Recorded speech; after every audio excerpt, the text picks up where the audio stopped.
The sun had streamed in through the small latticed window as he'd ordered some tea. Then he'd smiled at her. Wonderful weather for the garden. The conversation had soon spread to where the best garden centres were. Myrna had had to admit that she hadn't... We have actors come here. They do 2 sessions a week. The sessions are 2 hours long, and they go and read to stroke survivors on an individual basis.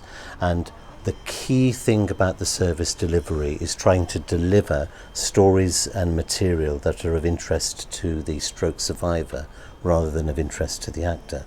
That's the most important thing.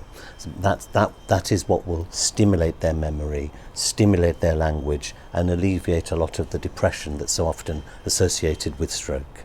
Well, this is the first time I've been over. They set this up about, I think, 8 or 9 months ago, last May, June.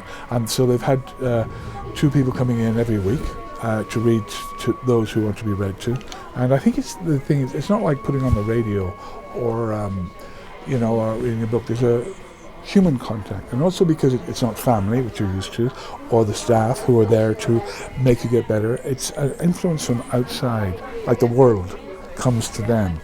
And then I think it's kind of brilliant, because then we engage with these people who are telling them stories. I mean, and these people are already trained, so they have the knack of it. And I can tell, because Patricia McElwain, who's the main occupational therapist here, she's just said it's remarkable what it's done for the patients, how it's lifted their spirits, and alleviated some of the anguish, and therefore it makes their work, because of all the whatever, I'm not a scientist or a biologist, but all the neurons start to work in a very positive way, so it reflects on their work, and it helps them to help the patients recuperate quicker. Well, you want to hear the end, obviously stories are like that when you're a kid. You're always sort of wanting to know what's going to happen in the end. And you have favourite stories your mum used to read to you, and it's just so important to be caught up in something that makes you sit down a minute and, as I say, turn the TV off and do something different.